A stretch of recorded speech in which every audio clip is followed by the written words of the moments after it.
Oi, gente. Então, nessa aula vamos falar de filtração glomerular, começando pela anatomia do rim.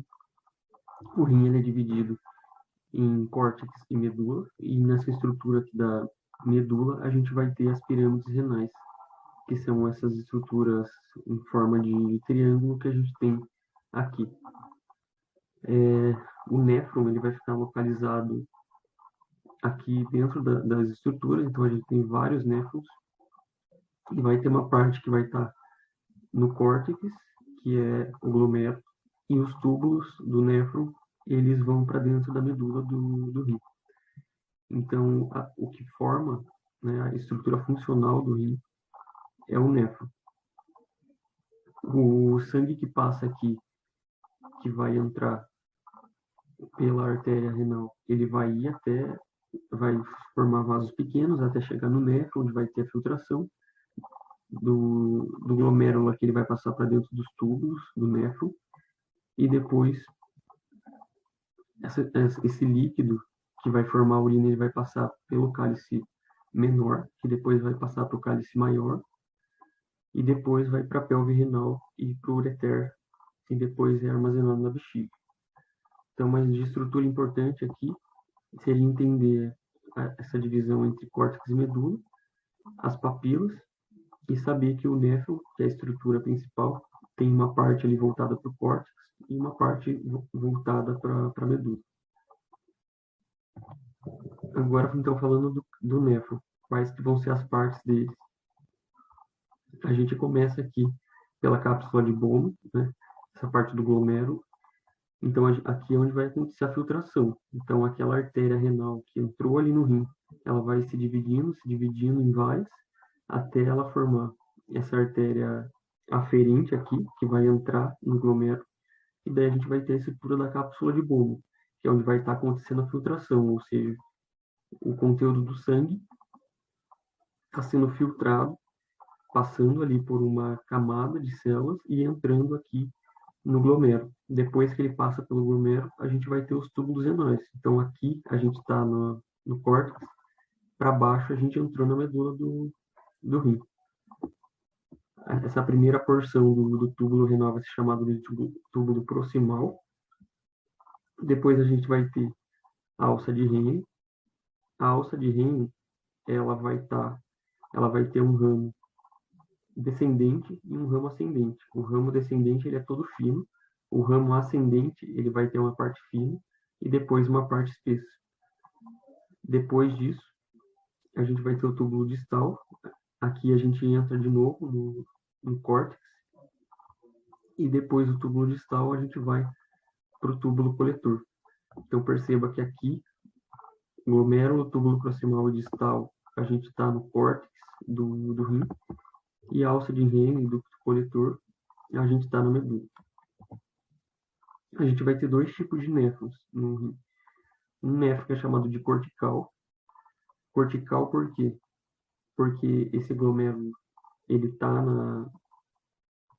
na zona cortical mais longe da medula, então na parte mais superficial do rim, e a alça de Henle dele é bem curta, então ela vai penetrar na medula, porque a alça de Henle está na medula, mas ela não vai muito fundo, então praticamente todo o néfron está na parte do córtex. E a gente vai ter o néfron justamedular. Esse néfron justamedular, o glomérulo também vai estar no córtex, porque sempre está no córtex, porém a alça de Henle ela vai ser bem longa, então ela vai adentrar bastante na medula. E é nesse tipo de néfron aqui que a gente vai ter esses vasa rectos.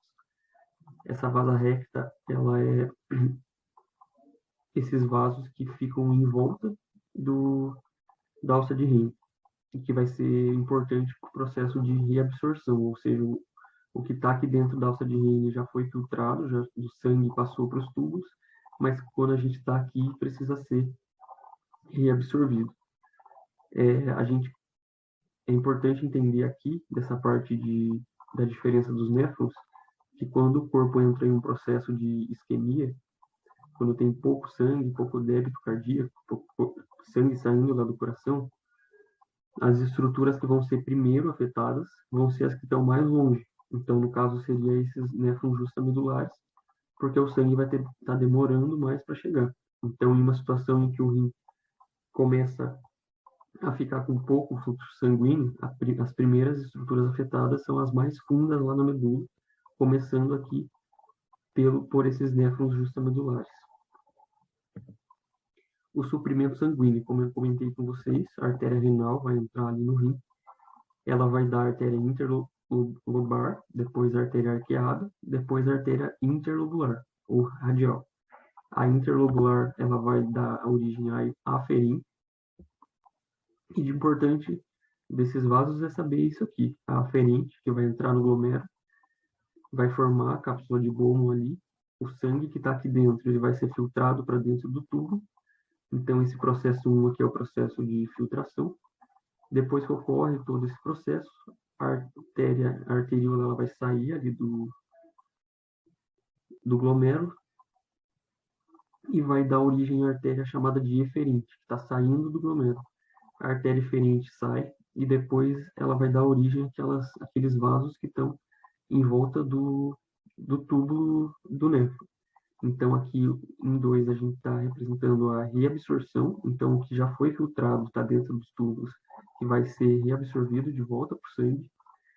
E a gente vai ter o processo de secreção também. Então, coisas que ainda não foram filtradas, que passaram direto para os capilares peritubulares, vão ser jogados para dentro do tubo.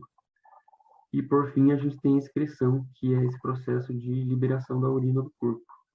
Então, aqui a arteríola ferente deu origem a esses capilares peritubulares, como o nome diz, eles estão em volta dos túbulos renais.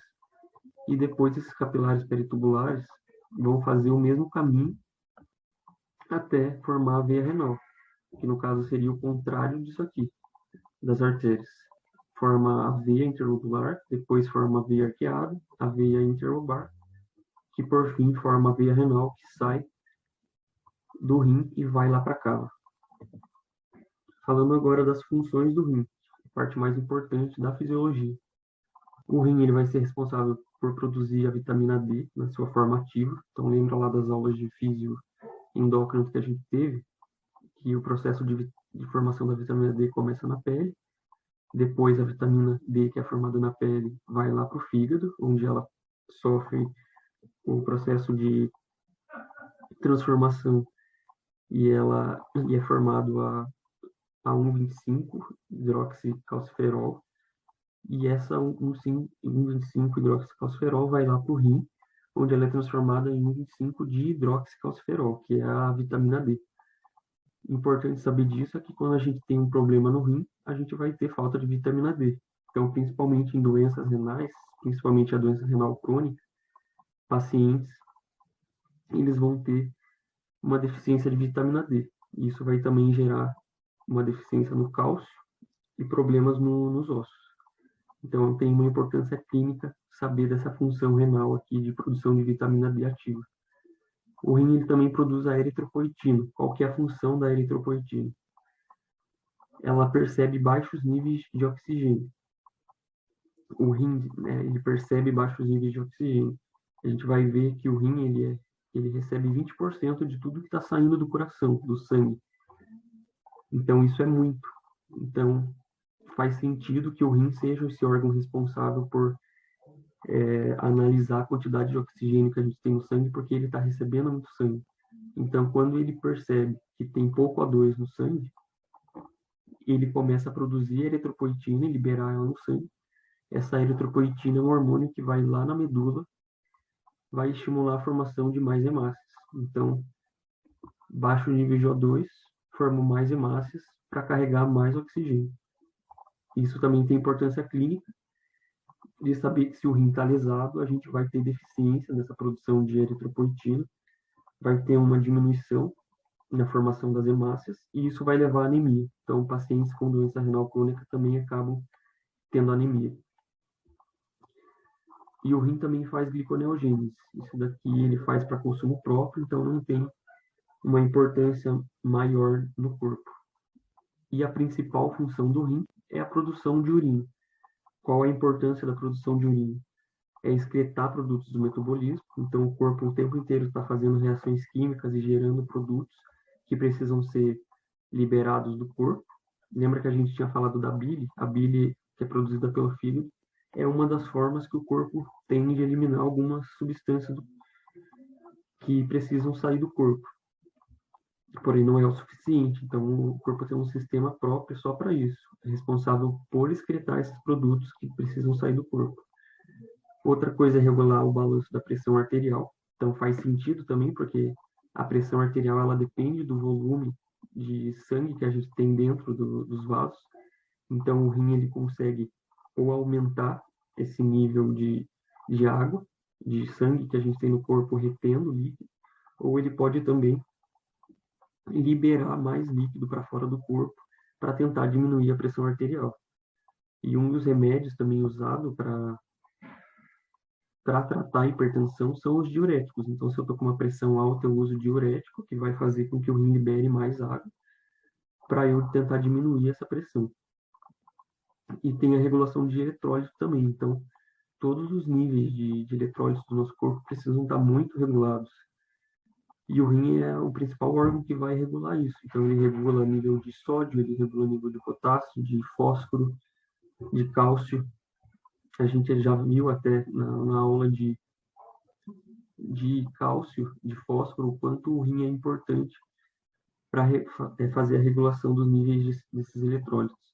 E outra coisa também é a regulação do equilíbrio ácido-base. Então, o nosso corpo precisa manter o pH sempre constante ali. E um dos mecanismos que o corpo usa para ter esse equilíbrio é o rim, porque a partir do rim a gente consegue regular a quantidade de bicarbonato do corpo e a quantidade de H+. Como que vai funcionar o processo de formação da urina? Então, a gente vai ter aquelas estruturas que a gente conversou lá do nefro. Os glomérulos, que é aquela primeira porção, vai ter a função de filtrar, ou seja, o sangue que está chegando ali no glomérulo vai passar para dentro ali dos túbulos. Quando esse filtrado, né, esse líquido que está ali dentro, que é chamado de filtrado, ele vai para os tubos, a gente vai ter o processo de reabsorção. Então, algumas coisas que foram filtradas vão voltar para o sangue. E a gente vai ter o processo de secreção. Então, coisas que ainda precisam ser excretadas do corpo, mas não foram filtradas pelo glomérulo, vão ser secretadas do sangue direto para os tubos. Então, a gente tem esses três processos: a filtração, a reabsorção e a secreção. Então, a gente pode dizer que a excreção, aquilo que a gente está jogando para fora do corpo, vai ser igual a tudo que a gente filtrou pelo glomérulo, menos, ou seja, exceto aquilo que foi reabsorvido, e somando aquilo que foi secretado. Então, essa aqui seria o produto final de excreção do rim. Vamos falar agora da filtração glomerular, que é o primeiro processo que vai acontecer. Como eu tinha dito, o capilar aferente que está chegando ali, a arteríola aferente que chega, o sangue que está nela vai passar para dentro do glomérulo. Então, a gente vai ter esses capilares glomerulares lá dentro do glomérulo e vai ter uma membrana desse capilar. Essa membrana capilar dos capilares glomerulares ela é diferente dos capilares do resto do corpo. O resto do corpo, os capilares que a gente tem espalhados por todo o nosso corpo, eles têm duas membranas. Ele tem uma membrana formada por duas estruturas. Já que a gente vai ter uma membrana formada por três estruturas, porque é um processo um pouco mais complexo. Então, a gente vai ter um endotélio, essa camada aqui mais interna. Então, aqui seria a luz do capilar. Aqui está escrito lumen capilar. É onde o sangue está, aqui dentro. É a parte de dentro do capilar. Então, a primeira camada de células que vai estar envolvendo esse sangue é o endotélio. A segunda camada, que é essa em verde aqui, é a membrana basal do glomérulo. Essa membrana basal, ela é formada por colágeno e fibrilas proteoglicanas, e ela é muito importante para o processo de filtração, porque ela contém proteínas, né, o colágeno, e ela contém cargas negativas. E as proteínas têm cargas negativas, então ela consegue repelir as proteínas daqui. Ela consegue fazer com que a gente precise evitar, né, que as proteínas passem do sangue para dentro do túbulo, porque a gente não pode filtrar proteína, não pode filtrar aminoácidos. A ideia é que o corpo não perca isso. Então, ter essa membrana negativa ajuda a afastar as proteínas da membrana e fazer com que elas não sejam filtradas. E por último, uma membrana mais externa, que é chamado que é composto por células epiteliais. E é nessa última camada de células que a gente vai ter essas estruturas chamadas de podócitos. Esses podócitos, eles vão ter um espaço entre eles que permitem com que o filtrado passe aqui do capilar para dentro do glomero. Então, essa estrutura especializada na filtração, ela é extremamente complexa e importante, porque a gente tem que, o nosso corpo, ele precisa regular muito bem o que vai passar de dentro do capilar para o glomero. Então, a composição desse filtrado, que está passando aqui para dentro dos tubos, ele vai ser semelhante ao do plasma, ou seja, a substância que está dentro do capilar, com excesso das proteínas. Então, basicamente, o que está acontecendo é que o sangue está passando aqui de dentro do capilar para dentro dos tubos, porém as proteínas não estão passando e as células do sangue não estão passando.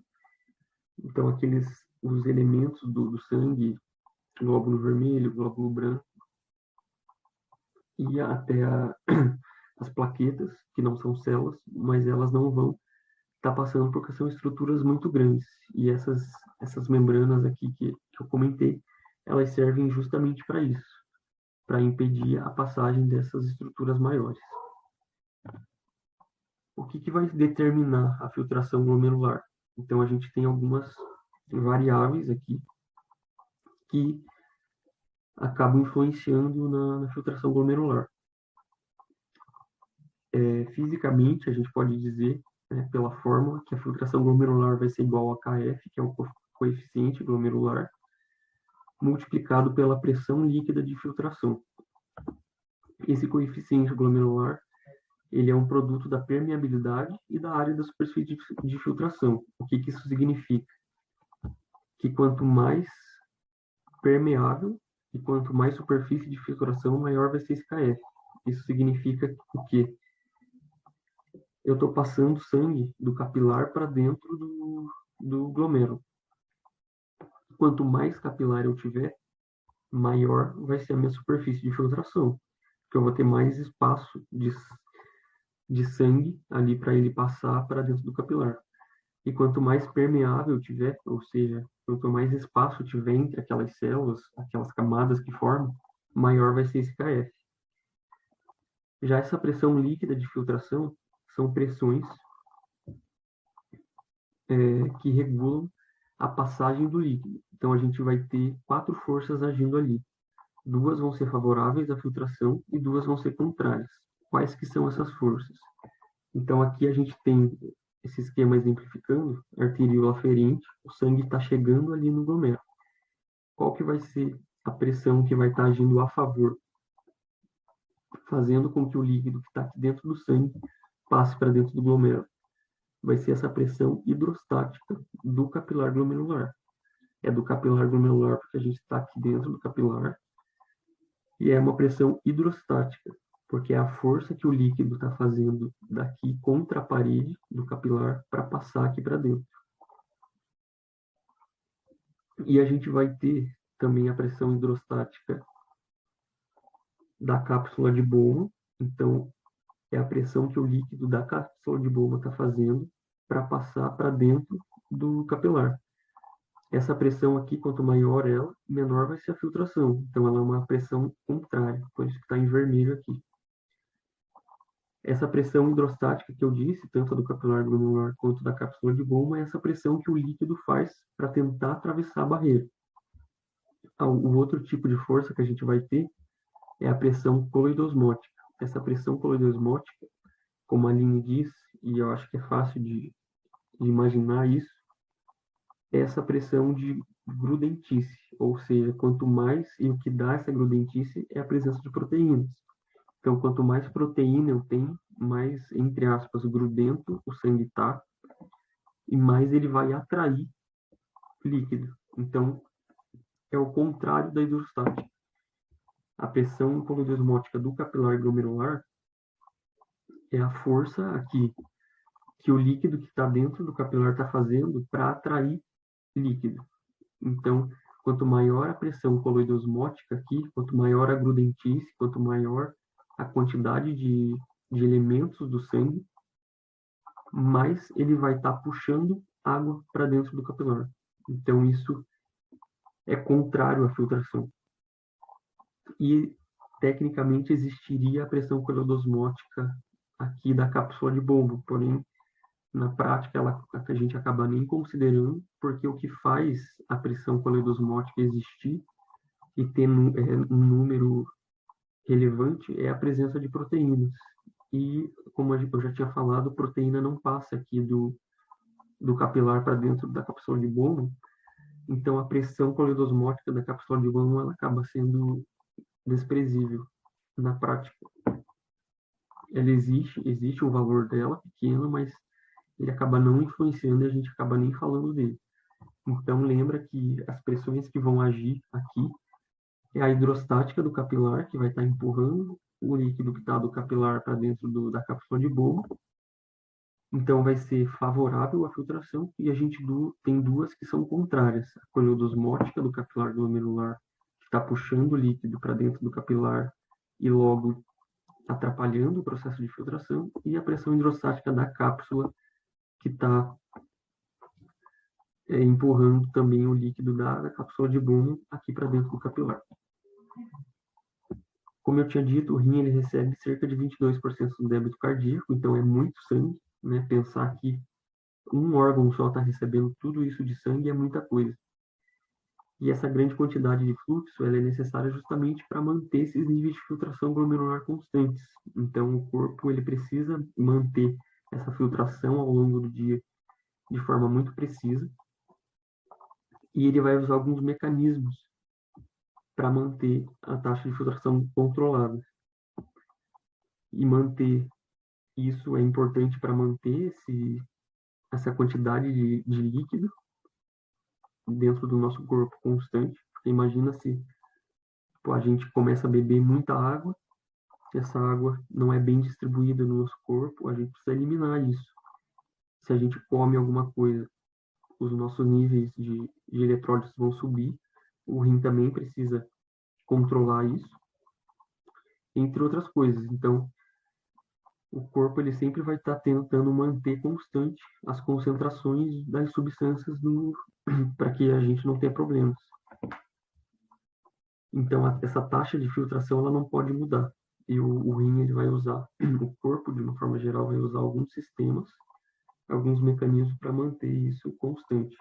Um deles é o sistema nervoso simpático, o outro é o sistema hormonal, e a gente vai ter uma própria regulação do rim, que a partir do que ela está, a partir do que está acontecendo ali no rim, ele recebe sinais, e a partir desses sinais, ele efetua alguns mecanismos para controlar e manter a TFG controlada. Quais vão ser esses processos de regulação? O primeiro é o sistema simpático. Então, lembra lá das aulas de neurofísica. Sistema simpático é o sistema de fuga, de trauma, de quando a gente está em estresse fisiológico. O sistema simpático vai ser ativado.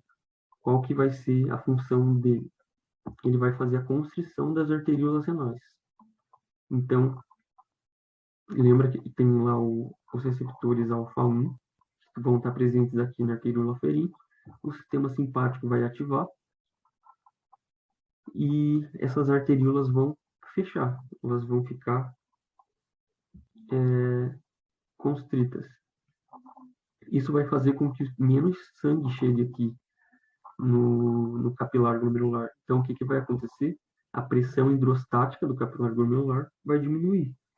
Porque essa pressão hidrostática, como eu tinha dito, é a força que o líquido está fazendo para sair aqui do capilar e passar para dentro da cápsula de Bowman. Se eu fecho e diminuo o fluxo que está indo para lá, eu diminuo essa pressão hidrostática, eu diminuo a taxa de filtração. Então, a TFG vai diminuir aqui. Por que isso é importante para o corpo? Quando a gente está em situações de fuga, não é esperto que a gente tenha vontade de urinar. Então, a gente vai diminuir esse processo de filtração para diminuir a quantidade de urina que a gente está produzindo. Outra forma de regulação é hormonal. Então, a norepinefrina, a epinefrina e a endotelina são substâncias que vão agir aqui e eles são hormônios de fuga também. Então, eles estão associados ao sistema simpático. Vão ser liberados ao mesmo tempo, nas mesmas situações. E eles fazem a mesma coisa. Eles vão contrair as arteríolas renais. Contraindo as arteríolas renais, tanto aferente quanto eferente, vai diminuir o fluxo que está indo, diminui a pressão hidrostática e vai diminuir a taxa de filtração glomerular. Eu acho que se vocês ficarem tentando decorar essas coisas, sempre vai ser difícil e sempre vocês vão esquecer. Então, sempre tenta fazer esse raciocínio das forças. Pensar que o sangue está indo e a pressão hidrostática é responsável por fazer passar o líquido que está aqui para cá. E essa regulação que vai ser feita é sempre em relação às arteríolas aferentes e eferentes. Se eu faço dilatação aqui, eu vou aumentar o fluxo. Se eu faço constrição, eu diminuo o fluxo. E aqui, se eu faço uma constrição só da eferente, daí você pensa na lógica, que aqui vai estar passando normal, mas não vai estar passando mais para frente aqui. Então, aqui vai aumentar a pressão.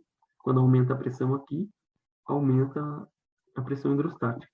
Então, sempre eu tento fazer esse raciocínio, porque daí vocês sempre vão lembrar de todos esses processos de regulação mais pela lógica e não por decorar. Porque eu fiquei tentando decorar por um tempo e eu nunca pegava essas coisas, sabe? E quando eu entendi a lógica mesmo e fixei principalmente essas forças aqui, hoje eu consigo fazer o raciocínio, sabe? Do que está acontecendo ali no néfron, o que está acontecendo no glomérulo, e fica muito mais fácil de guardar essas informações. Agora, as coisas, outras substâncias que vão estar agindo ali, a angiotensina 2. Aqui, é importante a gente saber que a angiotensina 2 ela vai estar agindo só sobre a eferente, por conta da vasoconstrição da eferente e da arteríola aferente ficando normal. Então, aquela situação que eu tinha falado para vocês, que o sangue vai estar passando aqui e não vai estar conseguindo ir para frente. Então, a pressão aqui dentro do capilar vai começar a aumentar muito. Essa pressão aumentada vai aumentar a pressão hidrostática e o sangue vai começar a passar com mais facilidade do capilar glomerular para dentro da cápsula de Bowman. Por que a angiotensina não vai agir aqui? Segundo o Guyton, é porque os receptores estão mais aqui na eferente, então acaba não tendo tanta ação na aferente, mas a gente também vai ter uma ação protetora dessas prostaglandinas e bradicininas que agem mais aqui na aferente, que são vasodilatadores, e fazem com que a angiotensina não tenha tanta ação aqui na aferente. Então, quando a gente pensa em angiotensina 2, sempre pensar que vai estar agindo só na eferente, e isso faz com que aumente a taxa de filtração glomerular, ao contrário dos outros dois que a gente tinha falado lá, do sistema simpático e da noradrenalina e epinefrina. O óxido nítrico ele é um potente vasodilatador, ele é produzido aqui pelas células que formam o endotélio, e ele vai agir na aferente, causando a vasodilatação dela. E, por consequência, aumenta a taxa de filtração glomerular, porque fazendo vasodilatação da aferente, a gente vai aumentar o fluxo de sangue que está chegando aqui e a pressão hidrostática vai aumentar. E prostaglandina e bradicina é a mesma coisa, elas são vasodilatadoras que vão agir principalmente aqui na aferente, fazendo com que o fluxo sanguíneo aumente aqui e aumente a pressão hidrostática. Então, esses três meio que vão agir em conjunto aqui fazendo com que a arteríola aferente fique dilatada, mais fluxo vindo aqui para o capilar, e a eferente, pela ação da angiotensina, vai estar mais fechado, vai estar em vasoconstrição. Então, é como se eu estivesse retendo sangue aqui. Isso vai aumentar a pressão hidrostática, mais sangue vai passar para cá, mais filtração. Eu tinha dito para vocês, né, que a regulação envolve o sistema nervoso, hormônios e uma autorregulação do rim. Então, como que vai acontecer essa autorregulação do rim? É por essa estrutura chamada mácula densa, né? Por esse complexo justaglomerular que envolve a mácula densa e células justaglomerulares. Então, vamos entender primeiro a estrutura ali do que está acontecendo. Aqui, como eu tinha dito, tem a arteríola aferente que está chegando lá no glomérulo. Ela vai se dividir, a gente vai ter lá os capilares glomerulares, que é onde vai estar acontecendo a filtração, e depois a arteríola eferente. Depois que passa aqui o líquido para dentro da cápsula de Bowman, ele vai seguir aqui o fluxo. Então, imagina que aqui a gente vai ter túbulo contorcido proximal, depois vai lá para a medula do rim, passa pela alça de Henle, e depois da alça de Henle vai chegar no túbulo distal. Então, aqui está a representação do túbulo distal. O túbulo distal ele sempre vai estar em contato com as arteríolas aferentes e eferentes. Então, aqui a gente vai ter esse complexo justaglomerular dessas células aqui do túbulo distal, que formam a mácula densa, e a gente vai ter essas células justaglomerulares, que estão ali em volta das arteríolas, tanto aqui, nessa parte mais de fora, quanto essa parte aqui de dentro. Então, elas vão estar em contato com as células da membrana do túbulo distal. O que a mácula densa vai fazer? Ela vai perceber os níveis de sódio quando eles estão baixos. Isso é quando a taxa de filtração glomerular está baixa. Então, é quando a gente tem pouco líquido dentro do nosso sistema vascular. Quando a gente tem pouco sódio, sódio ele sempre vai estar mostrando, quando a gente analisa níveis de sódio, a gente sempre vai estar olhando para a volemia, ou seja, a quantidade de líquido que a gente tem no corpo. Quanto mais sódio a gente tem, mais volemia a gente vai ter em situações fisiológicas, né? Porque o sódio retém água. Então, a filtração vai acontecer aqui, e se a taxa de filtração estiver baixa, vocês concordam que pouco sódio vai estar passando? Porque eu vou estar filtrando pouco. Então, esse sódio que foi filtrado, ele vai fazer todo aquele caminho de túbulo proximal, alça de Henle, e daí ele vai passar aqui pela mácula densa, pelo túbulo distal. Essas células da mácula densa, elas vão sentir que está passando pouco sódio, menos do que deveria estar passando. E isso é sinal de taxa de filtração glomerular baixa, porque se eu tenho pouco sódio passando, é porque eu filtrei pouco. Então, a minha TFG está baixa. Quando essas células da mácula densa sentem isso, que tem pouco sódio, elas vão liberar dois sinais. A partir da comunicação que elas têm com essas células justaglomerulares, elas fazem com que as arteríolas aferentes aqui, que é por onde está entrando o sangue, elas dilatem. Lembra que eu disse, dilatação da aferente vai estar passando mais sangue, vai permitir um maior fluxo de sangue. Então, vai aumentar a taxa de filtração. E essa comunicação que as células da mácula densa fazem, também fazem com que as células justaglomerulares comecem a produzir renina. A renina é uma substância que vai fazer com que aumente a produção de angiotensina. A angiotensina 1, que vai ser produzida, ela vai ser convertida em angiotensina 2, e a angiotensina 2 vai contrair as arteríolas eferentes. Então, a gente vai ter esses dois sinais desencadeados, que no final vão acabar fazendo com que a arteríola aferente sofra vasodilatação e a eferente sofra constrição. Com isso, Essas duas coisas vão ajudar para que eu aumente a minha pressão aqui dentro, porque eu vou estar aumentando o fluxo aqui pela dilatação e vou estar impedindo que esse sangue que está aqui dentro saia, porque eu fechei a minha arteríola eferente. Então, a pressão aqui dentro vai aumentar muito, eu vou aumentar a minha filtração. Então, isso faz sentido, porque a gente começou todo esse processo porque as células da mácula densa sentiram que tinha pouco sódio e que eu estava filtrando pouco. Então, essa é uma das formas que o sangue, que o rim usa para se autorregular. Ele mesmo sente que ele está filtrando pouco e ele começa esses mecanismos para aumentar a taxa de filtração. E a mesma coisa vai acontecer na situação contrária. Então, se eu estou com muita filtração, se eu tô filtrando muito aqui, os meus níveis de sódio vão estar normais, a mácula densa vai sentir que está alto esse nível de sódio, ela não vai liberar renina. Não liberando renina, não vai ter a liberação de angiotensina.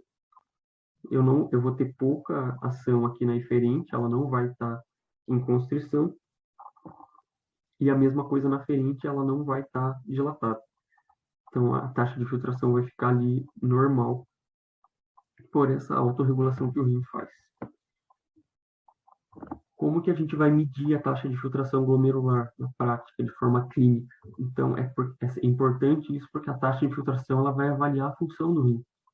Se eu estou filtrando pouco, significa que o meu rim está funcionando pouco.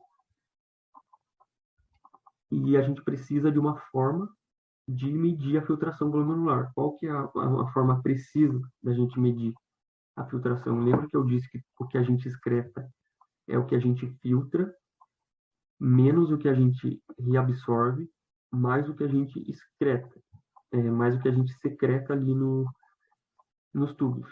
Então, uma forma boa de medir a filtração seria pegar uma substância do nosso corpo que a gente filtra totalmente ali no glomérulo e que ela não vai ser reabsorvida e nem secretada, porque se ela está só sofrendo filtração, se a gente medir esses níveis dela, a gente consegue medir o quanto está sendo filtrado. E a melhor substância que acharam para fazer isso é a creatinina, que é uma substância que vem do metabolismo das proteínas, da creatina, desculpa, que tem ali uma função na metabolização das proteínas. E essa substância, a creatinina, ela vai ser praticamente toda filtrada ali pelo glomérulo. Ela não vai sofrer um processo de reabsorção, não vai voltar para o sangue e também não vai ter um processo de excreção, de secreção pelos túbulos renais. Então, acaba que quando a gente mede a creatinina, o clearance de creatinina, a gente consegue medir o quanto tá, como que está a taxa de filtração glomerular. A gente vai ter várias fórmulas para medir essa creatinina. Então, uma delas é por essa fórmula aqui, que não é a mais precisa, mas assim, não se atentem em decorar essas fórmulas, é só entender mesmo que a partir da creatinina a gente consegue medir a taxa de filtração glomerular. Quando a nossa taxa de filtração glomerular está baixa, isso vai se refletir nos níveis de creatinina séricos, ou seja, os níveis de creatinina no sangue, porque eles vão começar a aumentar. Então, quando a gente mede a taxa de filtração glomerular, a gente usa o valor sérico da creatinina, o valor do sangue. Quando ele está alto no sangue, é porque a minha filtração glomerular está baixa. Então, eu não estou filtrando a creatinina, ela está aumentando no sangue. Só para a gente resumir, então, tudo que a gente viu ali, desse processo que eu tinha falado de formação de urina, entrou pela arteríola ferente, vai ter os capilares glomerulares, a gente vai ter a filtração. O filtrado vai passar pelo túbulo proximal, pela alça de Henle, ramo descendente, ramo ascendente. O ascendente tem a parte fina, a parte espessa. Túbulo distal e aqui o ducto coletor. ao longo dos túbulos, a gente vai ter o processo de reabsorção. Então, coisas que foram filtradas vão passar de novo para os capilares peritubulares. Lembra que os capilares peritubulares vieram lá da eferente que saiu da cápsula de Bowman. E a gente vai ter o processo de secreção. Então, coisas que não foram filtradas aqui, que ainda estão nos capilares, que vão passar para dentro dos túbulos renais. E isso vai acontecer ao longo de todo o tubo, tanto no túbulo proximal, quanto na alça de Henle, quanto no túbulo distal e no ducto coletor. Então, a urina final mesmo vai ser produzida só lá no ducto coletor, e dali ela vai passar lá para a pelve renal, passa para o ureter, é armazenado na bexiga e depois excretado do corpo. Agora vamos passar para a aula de reabsorção e secreção renal. Então, como que vai acontecer esse processo de reabsorção? A gente já filtrou o que a gente queria. O filtrado que está ali dentro dos tubos não é a urina final. A gente precisa regular ainda a concentração de algumas coisas. Então, a gente vai ter esse processo de reabsorção, de pegar o que a gente tem aqui no lumen do tubo e jogar de novo para o capilar. Para passar do lumen aqui para o interstício renal, ou seja, esse espaço que a gente tem entre as células e entre os capilares, a gente vai ter duas formas de transporte. A via paracelular, que é quando as substâncias passam entre as células, e a via transcelular, que é quando as substâncias passam por dentro das células para chegar aqui no interstício. Esses processos, essas passagens, elas podem ser tanto ativas quanto passivas. Depende do soluto que vai estar passando. E a gente vai ter o processo de passagem da substância aqui do interstício para dentro dos capilares peritubulares. E daí esse processo é o de ultrafiltração. E o que vai determinar essa passagem vai ser aquelas pressões que a gente tinha comentado, a hidrostática e a coloidosmótica. Então, aqui o interstício vai ter a sua pressão hidrostática, que vai empurrar lá para dentro do capilar. Vai ter a sua pressão coloidosmótica, que vai puxar do capilar para o interstício. E o capilar peritubular, por sua vez, também vai ter a pressão hidrostática do capilar peritubular, que vai empurrar para fora o líquido. E vai ter a pressão coloidosmótica do capilar, que é a grudentice do sangue aqui dentro, que vai estar puxando o líquido do interstício para dentro do capilar. A capacidade de reabsorção é a mesma lógica da filtração. A gente vai ter o KF, que é aquele coeficiente que vai depender da quantidade de capilares peritubulares e o quão permeáveis eles estão. Então, quanto mais capilar eu tiver, mais área eu vou ter para passar, para fazer a reabsorção. Então, maior vai ser a reabsorção. E quanto mais permeáveis esses capilares estiverem, maior vai ser a reabsorção também. Além do KF, a gente vai ter a força efetiva de reabsorção, que é a mesma coisa que a gente viu lá na filtração. É a soma das forças hidrostáticas e coloidosmóticas, só que aqui de outra região. Então, a gente tem o túbulo aqui, o que foi filtrado está aqui dentro. A gente tem o interstício, que é essa região que permeia todo os capilares e o túbulo renal. Então, a gente vai ter as forças agindo aqui, que eu já comentei, mas vou falar de novo, que às vezes é difícil de pegar. Hidrostática é sempre o que vai estar empurrando, então é a força que o líquido está fazendo para sair do lugar que ele está. Então a gente vai ter a pressão hidrostática do interstício. O líquido que está aqui no interstício vai estar sofrendo essa pressão para passar para dentro do capilar. E a gente vai ter a pressão coilodosmótica do capilar, então é a grudentice ali dentro do capilar que vai estar puxando o líquido do interstício para dentro do capilar. Essas duas forças, quanto mais altas elas estiverem, maior vai ser a minha reabsorção. E a gente vai ter a pressão coilodosmótica do interstício, então é a grudentice do interstício. Quanto maior tiver, mais vai estar puxando do capilar para o interstício, então mais difícil vai estar sendo a reabsorção. E tem a hidrostática do capilar, que é a força que o líquido do sangue aqui do capilar está fazendo para ir para o interstício. Então, quanto maior tiver a hidrostática do capilar, menor vai ser a reabsorção. Então, como que vai acontecer a regulação dessa reabsorção? Como eu já tinha dito para vocês, né, vai ter a aferente entrando aqui no glomérulo, tem a formação dos capilares glomerulares, ocorre o processo de filtração, a eferente vai sair e vai dar origem ao capilar peritubular, que está em volta dos túbulos renais. Como que o corpo faz para regular esse processo de reabsorção? Também é pela constrição da eferente. Então, quando eu tenho a constrição aqui da eferente, como eu já tinha dito para vocês, o fluxo que está para trás vai aumentar, porque eu vou estar retendo sangue aqui. Com essa retenção, com esse maior aumento, com essa maior pressão aqui dentro dos capilares glomerulares, eu tenho uma maior filtração. Em contrapartida, se eu estou bloqueando o fluxo aqui, o que está passando para frente está indo com menor pressão. Se está indo com menor pressão, esse sangue que está passando para o capilar peritubular, eu estou diminuindo a pressão hidrostática do capilar peritubular. Se eu diminuo a pressão hidrostática aqui dentro do capilar peritubular, concorda que vai ficar mais fácil para o que está no túbulo entrar no capilar peritubular? Então, isso é o processo de reabsorção. O líquido que está aqui, que foi filtrado, passando para dentro do capilar peritubular, e isso está facilitado porque a pressão hidrostática aqui está baixa, porque eu bloqueei o fluxo aqui pela constrição da eferente. Ao mesmo tempo que eu diminuo a pressão hidrostática do capilar peritubular, eu também vou estar aumentando a pressão coilodosmótica dele, ou seja, eu vou estar aumentando a grudentice dentro desse capilar peritubular.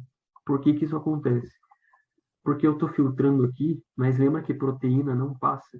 Então, está passando plasma para cá, está passando água para cá, eletrólitos para dentro do túbulo, e o sangue que está vindo aqui, que está saindo da eferente indo para o capilar peritubular, ele está cada vez mais grudento, está cada vez com uma maior concentração de proteínas, porque os outros produtos estão saindo, as outras substâncias estão saindo, mas a proteína está ficando.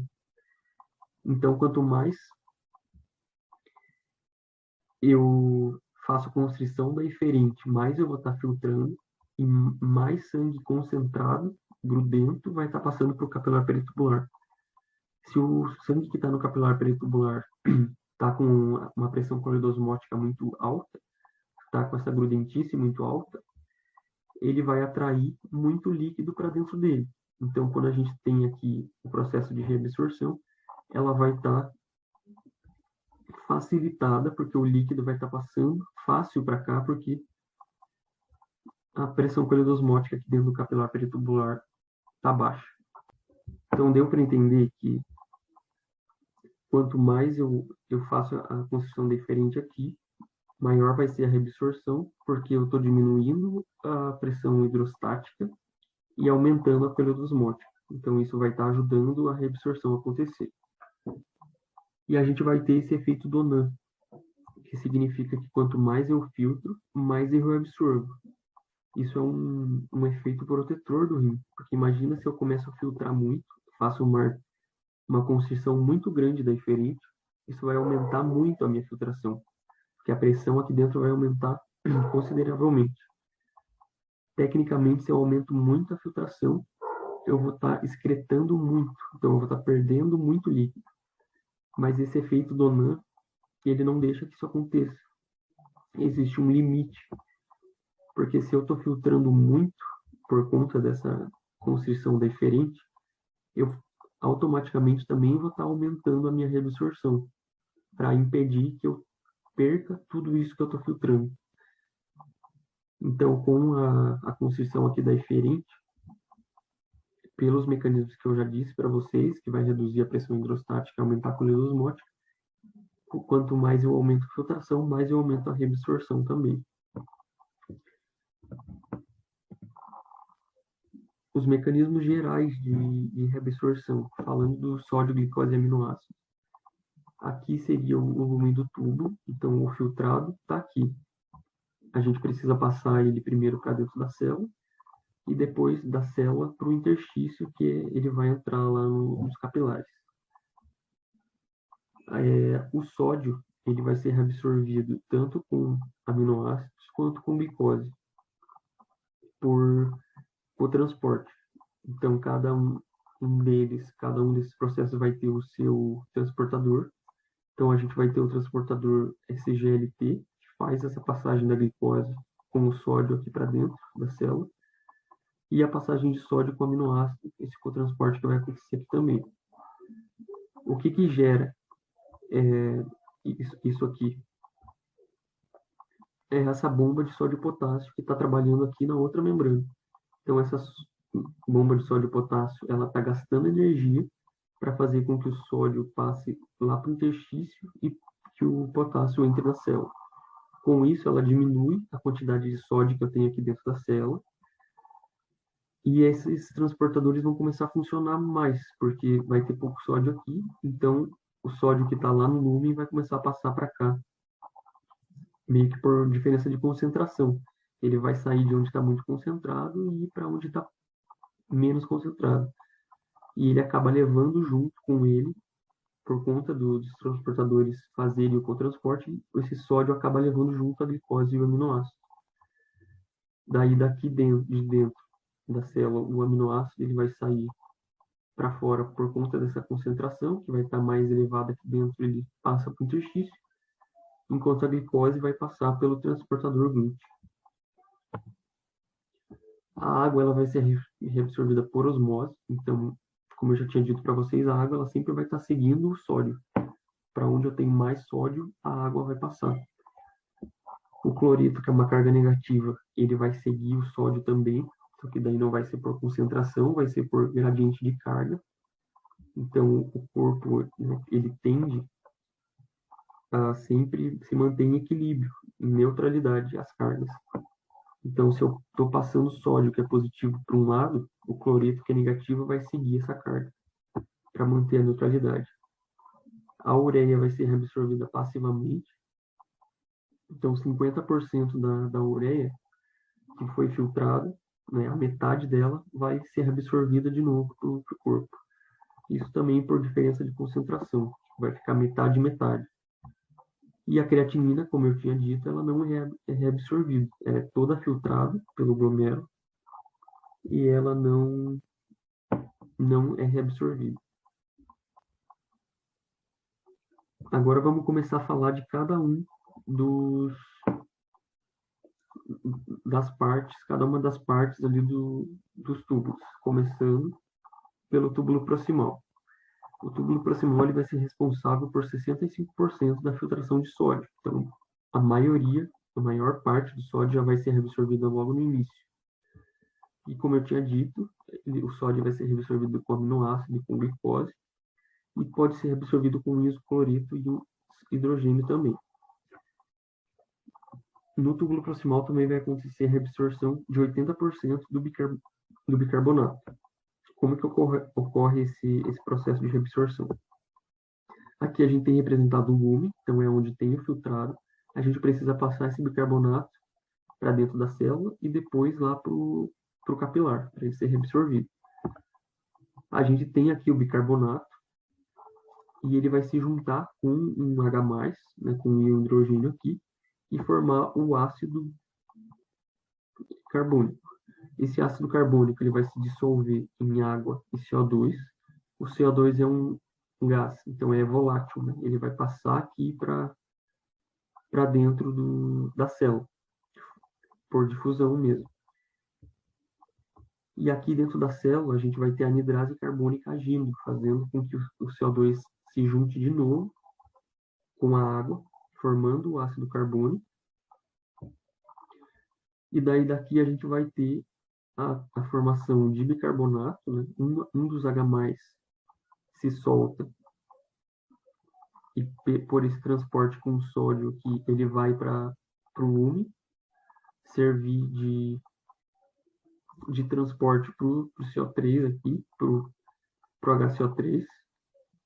Então perceba que o sódio, esse hidrogênio aqui, ele está em um ciclo, ajudando o processo a acontecer. Ele sai aqui do ácido carbônico, vai lá para o lume, se junta com o HCO3 e forma o ácido carbônico.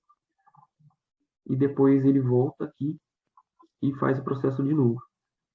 Daí, quando a gente tem esse desprendimento do H+, a gente acaba sobrando o HCO3, e esse HCO3, em cotransporte com sódio, é jogado para dentro do capilar. Então, dessa forma, a gente vai ter a reabsorção do bicarbonato. Agora que a gente está na alça de Henle, como eu tinha dito para você, vai ter o segmento fino, que é o segmento descendente inteiro, mais que é a primeira parte do ascendente, então é fino, e depois o final da parte ascendente vai ser um segmento espesso. A gente divide fisiologicamente em fino e espesso porque as funções são diferentes. Então, nessa parte fina aqui, a gente praticamente não tem atividade metabólica. Por quê? Porque praticamente não tem transportadores nas membranas trabalhando. Então, o que vai acontecer nesses segmentos finos vai ser basicamente a reabsorção de água nessa parte descendente aqui. Na parte ascendente inteira, tanto a parte fina quanto a parte espessa, vai ser impermeável à água. Então, aqui não tem passagem de água de dentro dos tubos para o interstício. Já no segmento espesso, que é essa última parte aqui da parte do ascendente, vai ser impermeável à água também, porque todo o ascendente é impermeável à água, mas aqui a gente vai ter ação metabólica. Então, aqui vai acontecer 25% da reabsorção do sódio. Como que vai acontecer? Através desse transportador de sódio, 2-cloreto, 1 potássio. Então, esse transportador está aqui na membrana, está representado aqui. Aqui a gente tem um filtrado, e esses íons vão passar por cotransporte aqui através desse transportador. Então, vai estar passando um sódio, 2 cloretos, 1 potássio. Aqui nessa parte a gente também vai ter a secreção de hidrogênio. E perceba que esse sódio e esse cloreto que estão passando aqui, eles vão ser reabsorvidos, vão ir lá para o interstício e depois entrar aqui nos capilares, enquanto o potássio que está passando aqui, ele acaba voltando por esses canais de potássio aqui. Com a volta desse potássio, acaba que o lúmen ele fica positivo. Então, essa parte aqui do lúmen do túbulo está positiva, enquanto o interstício está com carga negativa em relação ao túbulo. Isso acaba ajudando com que cátions passem. Então, eletrólitos com carga positiva vão fugir do lúmen que está positivo. Então, vão passar lá para o interstício que está negativo. Esses cátions são o sódio, o próprio potássio, o cálcio e o magnésio, que vão passar para cá.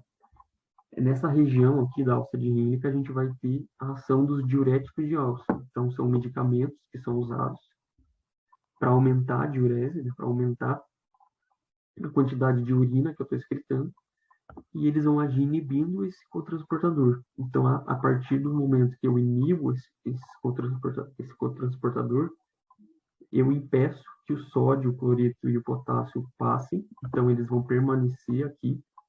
E lembra que eu disse que água segue sódio. Se o sódio não está passando, a água também não vai passar. Então, a água e o sódio vão permanecer no túbulo e eu vou ter mais água na urina. Então, por isso, diurético. Porque vai estar aumentando a minha diurese, a quantidade de água que eu elimino. Se eu estou inibindo esse processo que está acontecendo aqui, eu vou inibir a positividade do lúmen, porque o que causa a positividade do lúmen aqui é justamente esse processo dos cotransportadores com a volta do potássio. E perdendo essa positividade, eu acabo perdendo a passagem de todos esses íons aqui também. Então, eu tenho uma maior uma maior eliminação, porque o que fica no lúmen é o que vai junto na urina. Então, eu vou ter maior eliminação de sódio, maior eliminação de potássio, maior eliminação de cálcio e de magnésio. Um dos problemas causados por diuréticos de alça, que são efeitos adversos, com mais cálcio na urina, eu tenho uma maior probabilidade de produzir pedras, que é chamado de ururitias. Então, esse cálcio que está aqui, ele se precipita ali dentro dos lumes e forma pedras. Então, esse é um dos problemas causados pelo uso de diuréticos de alça. Já falamos do túbulo proximal, alça de Henle, agora vamos para o túbulo distal. O túbulo distal ele é dividido numa parte inicial e numa parte mais final, porque tem funções diferentes. Aqui no túbulo distal, como a gente tinha dito lá no início, é a atuação da mácula densa. Então, a parede aqui do túbulo distal ela vai estar em contato ali com os capilares, com a arteríola ferente e eferente, para fazer aquele processo de regulação. E aqui a gente vai ter a reabsorção de sódio e cloreto. Essa reabsorção de sódio e cloreto vai acontecer pela ação do cotransportador de sódio e cloreto. E aqui a gente vai ter, então aqui é o lumen do tubo, onde a urina está sendo formada. A gente precisa reabsorver, passar aqui para dentro da célula e depois para o interstício. Aqui no interstício, nessa membrana voltada para ele, a gente vai ter uma bomba de sódio e potássio. A bomba de sódio e potássio, de forma ativa, está gastando energia para jogar o sódio de dentro da célula para fora, lá no interstício, e o potássio para dentro. Com isso, eu diminuo a minha concentração de sódio aqui, e isso faz com que esse transportador comece a funcionar, porque daí o sódio vai passar lá do lume do tubo para dentro da célula, porque aqui está pouco concentrado, e o cloreto acaba passando junto por cotransporte. Daí daqui de dentro da célula, o cloreto está passando lá para o interstício pelos canais de cloreto, por conta daquela questão de carga que eu tinha falado, ele vai passar para o lado que está mais positivo, que no caso é aqui, e o sódio está passando por conta da bomba de sódio e potássio. É nessa região do túbulo distal inicial que a gente vai ter a ação dos diuréticos tiazídicos. Os diuréticos tiazídicos, eles vão inibir o funcionamento desse cotransportador aqui. Então, com a diminuição como eles estão inativando isso, eu paro de reabsorver sódio, então o sódio vai ficar aqui no túbulo. Com isso, eu retenho mais água no túbulo também, e esse sódio, junto com a água, vai ser excretado. Eu vou estar aumentando a minha diurese.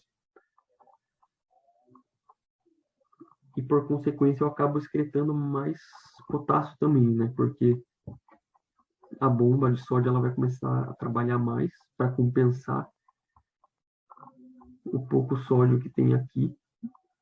Então, tipo, o sódio está passando pouco. E a bomba vai estar tentando trabalhar mais para tentar puxar mais sódio, né? Para diminuir a concentração de sódio aqui, para tentar puxar esse sódio que está lá no lume. E, por consequência, o potássio vai ser jogado na célula e vai passar para o lume do túbulo e vai ser mais excretado na urina. Então, uma coisa importante de saber do uso de tiazídico é que a gente acaba perdendo potássio. Então, tem que cuidar com o uso de remédios diuréticos tiazídicos, porque eles podem causar hipocalemia. Agora falando do túbulo distal final e do túbulo coletor, que vão ter a mesma função ali, a mesma fisiologia. Eles vão ser impermeáveis à água na ausência de ADH. Então, a membrana deles não tem aquaporina, a não ser quando o ADH é liberado, e daí o ADH vai lá na membrana deles fazer com que a aquaporina vá para a membrana. Então, daí sim eles passam a ser permeáveis. A gente vai ter 3 tipos de célula ali nesse segmento. Primeiro, vamos falar das células principais. Elas vão ter também a bomba de sódio e potássio aqui na membrana voltada para o interstício. Essa bomba de sódio e potássio vai estar trabalhando, fazendo com que o sódio vá para fora, para o interstício, e o potássio para dentro. Com isso, a concentração de sódio aqui dentro vai ficar baixa, e isso vai puxar o sódio que está lá no lume do túbulo para dentro da célula. Com isso, eu tenho uma maior reabsorção de sódio e uma maior excreção de potássio. É aqui que vai agir a aldosterona. Lembra lá nas aulas de endócrino que eu falei que a aldosterona, que é liberada lá pelo córtex da adrenal, ela ia agir nas células renais, aumentando a reabsorção de sódio e diminuindo os níveis de potássio. Então, ela vai agir aqui nessa membrana do túbulo distal final. Ela vai aumentar a ação da bomba de sódio e potássio. Com esse aumento da bomba de sódio e potássio, eu tenho mais sódio sendo jogado para o interstício, então eu estou reabsorvendo mais sódio. O sódio está passando mais ainda do lúmen para o interstício. E, em contrapartida, o potássio vai estar sendo mais excretado na urina. Tinha falado que eram 3 células, então a gente já falou da principal, a gente vai ter as intercaladas, tipo A e tipo B. As células intercaladas do tipo A, elas são responsáveis por secretar H+, e reabsorver potássio. Então, quando que elas vão estar ativadas? É principalmente quando a gente está em acidose. Então, o papel dessas células do tipo A é eliminar H+, eliminar ácido do nosso corpo. Em contrapartida, elas vão acabar reabsorvendo potássio, porque o que está acontecendo aqui é o CO2, que é um ácido, ele vai estar se difundindo aqui para dentro da célula, do interstício para a célula, ele se junta com a água, com a ação da anidase carbônica.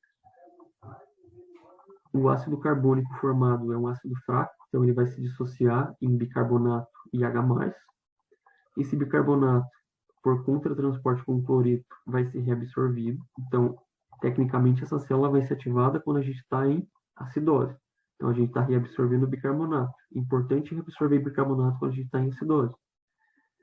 E excretar o H+, que é o ácido. Então, o H+, ele vai ser jogado para fora do corpo de forma ativa.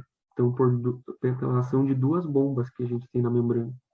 Então, a bomba de hidrogênio e a bomba de hidrogênio e potássio,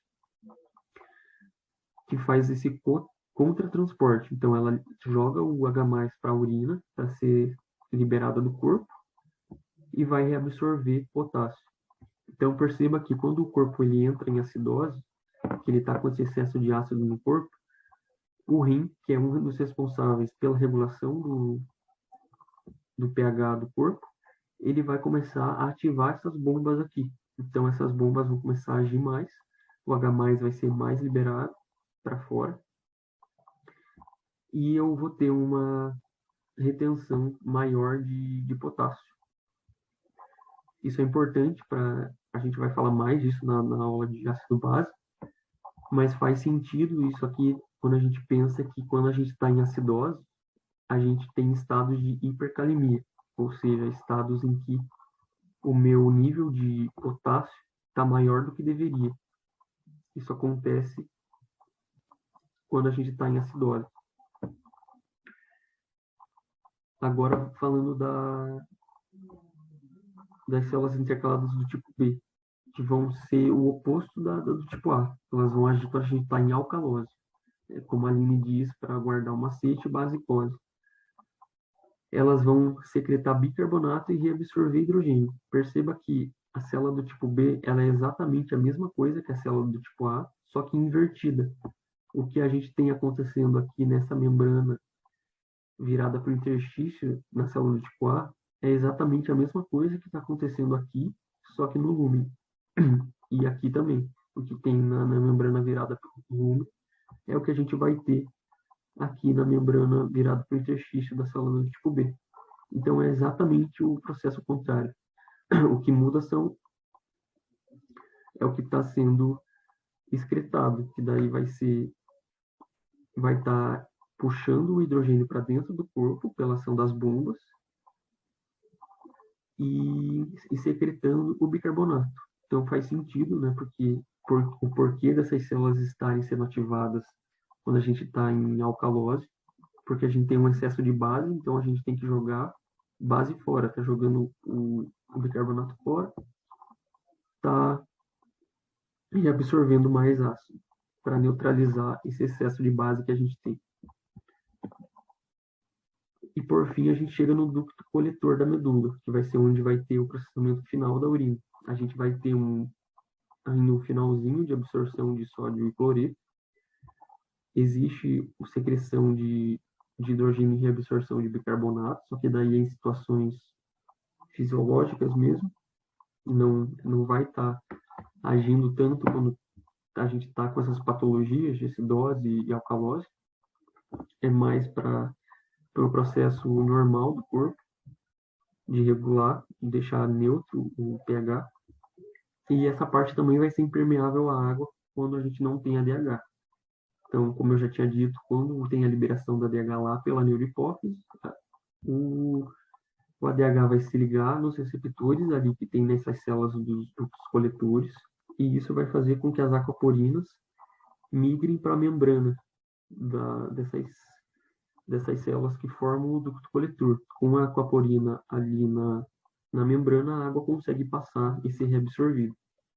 E a ureia é a mesma coisa. O ADH ele tem a ação de fazer com que os receptores, os transportadores de ureia passem e vão lá para a membrana e a ureia consegue ser reabsorvida. Então, vamos falar agora do mecanismo contracorrente, que eu sei que assusta muita gente tem dúvida, mas eu juro para vocês que não é uma coisa tão difícil de entender. E então vamos tentar simplificar um pouco ele. Qual que é o objetivo do mecanismo contracorrente? É fazer com que o corpo retenha água, então deixa a urina concentrada, tire essa água da urina e coloque para dentro do corpo de novo. Por que o corpo quer fazer isso? Porque a gente está o tempo inteiro perdendo água para o meio. Então a gente perde através da transpiração, a gente perde pela secreção do trato intestinal, a gente perde pela própria urina que o corpo precisa produzir para se livrar dos produtos do metabolismo. Então, o rim tem esse mecanismo contracorrente como uma forma de reter essa água para que a gente não desidrate. Para a gente entender esse processo, é importante saber a função do ADH.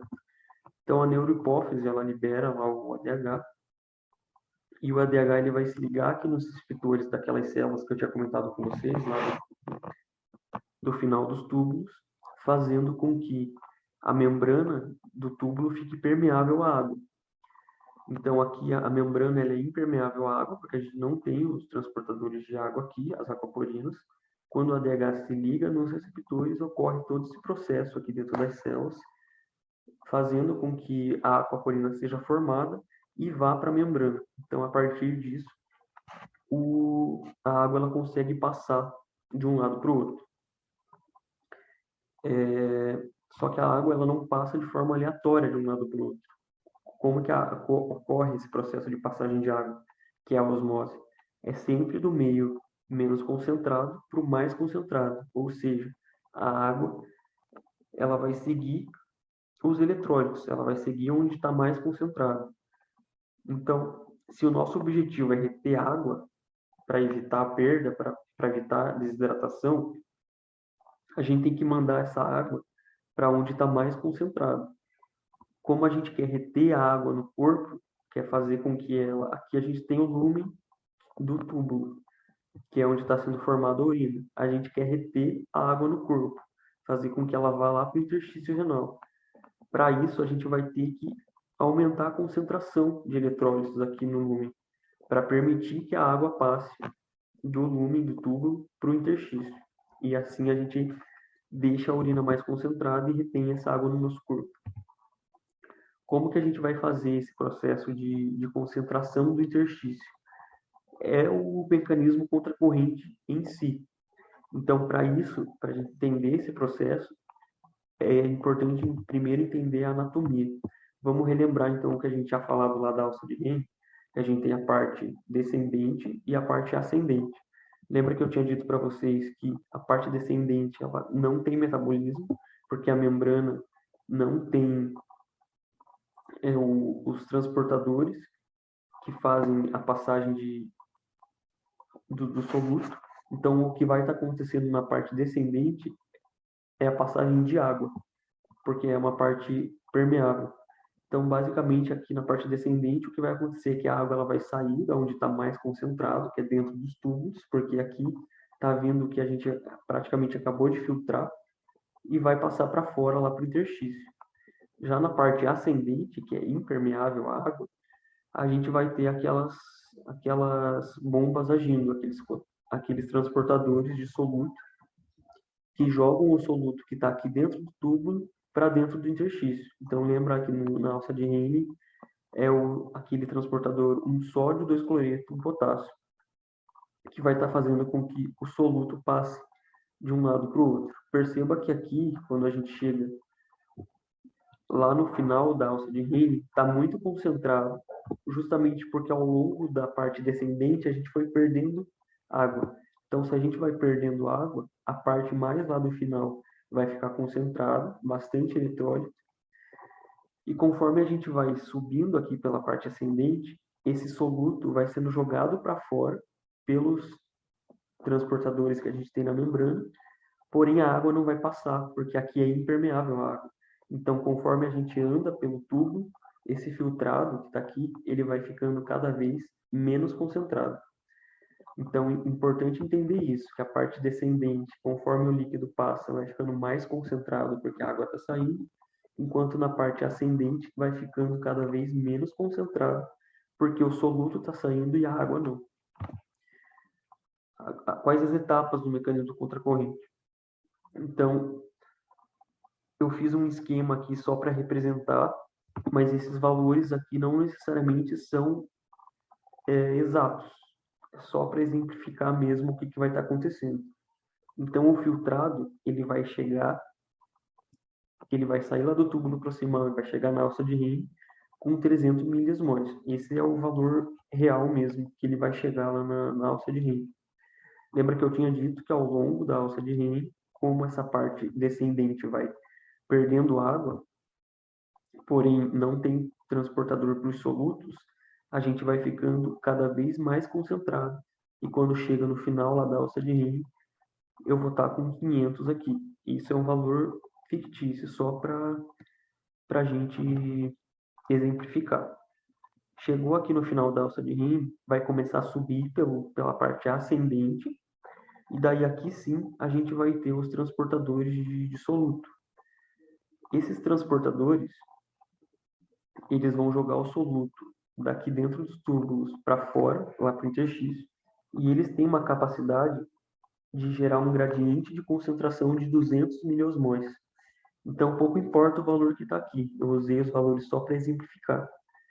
Mas no segmento que vai ter 300 miliosmols, ele vai criar um gradiente de 200 de diferença. Então, ele vai jogar soluto para fora até que a diferença entre o que está aqui dentro e o que está aqui fora no interstício fique de 200. Então, eu coloquei o valor para exemplificar aqui de 300 miliosmols aqui dentro do tubo e 500 aqui. Foi um pouco mais para cima, jogou mais soluto ainda. Então, a gente ficou com 200 aqui, 400 aqui, diferença de 200 miliosmols. Foi mais para cima, jogou mais soluto ainda. Fiquei com 100 miliosmols aqui e 300 aqui. Então, como eu disse, esses valores são só para exemplificar, mas o que a gente tem que ter em mente é que, conforme sobe, eu vou jogando mais soluto e a diferença sempre vai ser de 200 do lado de dentro do tubo, da alça ascendente, da alça de Henle, para o interstício aqui. Qual que é o que a gente tem que entender disso e perceber que está acontecendo? Que quanto mais fundo na alça de Henle, quanto mais profundo no néfron, mais concentrado vai estar. Então perceba que aqui embaixo está muito concentrado e lá em cima está pouco concentrado. Essa água esse filtrado que vai estar passando aqui, que vai estar perdendo água para a parte de fora, essa perda aqui vai ser justamente pelo gradiente criado pelos transportadores que estão aqui na membrana da alça ascendente. Então, a alça ascendente criou o gradiente. Quando o filtrado chegou aqui na alça de Henle descendente, ele começa a perder água para se igualar ao gradiente que foi gerado aqui no interstício. Então, ele vai perder água até que fique igual 300, 300, 400, 400, 500, 500. Como eu disse, os valores não são esses exatamente, é só para exemplificar. Mas na prática, o que vai estar acontecendo é que quanto mais fundo na medula, lá na alça de Henle, mais concentrado vai estar. Quanto mais para cima, menos concentrado vai estar. Agora que o líquido chegou lá no túbulo contorcido distal. Então, perceba aqui que o que eu tinha dito. Vou repetir de novo para fixar bem. Chegou pouco concentrado, foi lá para o final da alça de Henle, muito concentrado, foi perdendo o soluto, chegou lá no túbulo distal, pouco concentrado. Aqui, no túbulo distal, ele vai começar a reabsorver sódio e a água vai começar a sair, porque o ADH vai começar a agir, como eu tinha dito lá, que a neurohipófise vai liberar. A água vai conseguir sair por conta do interstício concentrado que a gente deixou. Então começa a concentrar de novo. E daí perceba que quando o líquido ele vai para a parte do ducto coletor, que é uma parte mais profunda, a água que está aqui dentro, ela consegue sair, porque primeiro o ADH veio na membrana e fez as aquaporinas irem aqui para a membrana, permitindo a saída de água. E o nosso interstício está concentrado por causa desse mecanismo que ocorreu lá na alça de Henle, que deixou o interstício, que é essa parte do meio aqui, que está envolvendo o tubo, concentrado. Então, se eu estou concentrado aqui dentro e eu tenho água aqui dentro dos tubos, essa água vai passar para fora, puxada pela essa alta concentração. Então, a gente conseguiu o que a gente queria. A gente conseguiu deixar o interstício concentrado e fazer com que a água que estava dentro dos tubos, que ia ser eliminada na urina, saísse dos tubos e fosse para o interstício, impedindo que a gente tivesse uma desidratação. Então perceba que aqui o mecanismo contracorrente ele não é tão complexo. E, tipo, ele é complexo nas coisas que acontecem, é uma coisa que o corpo faz de forma fantástica, assim, mas não é difícil de entender, porque o que a gente tem que entender é que a gente está deixando o interstício concentrado para a água poder sair, a gente reter água e não se desidratar. E na prova, o que eu acredito que possa cair é justamente isso. Alternativas que falem sobre isso, sobre qual o objetivo do túbulo contorcido, do mecanismo contracorrente e de como isso acontece.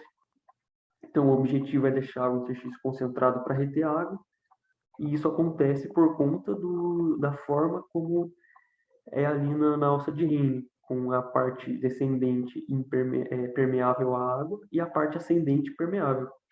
Então, basicamente, é entender a fisiologia, o que vai estar acontecendo, de onde que está passando água, onde que está passando os solutos, e assim fica fácil de entender como que o corpo consegue reter a água a partir desse mecanismo.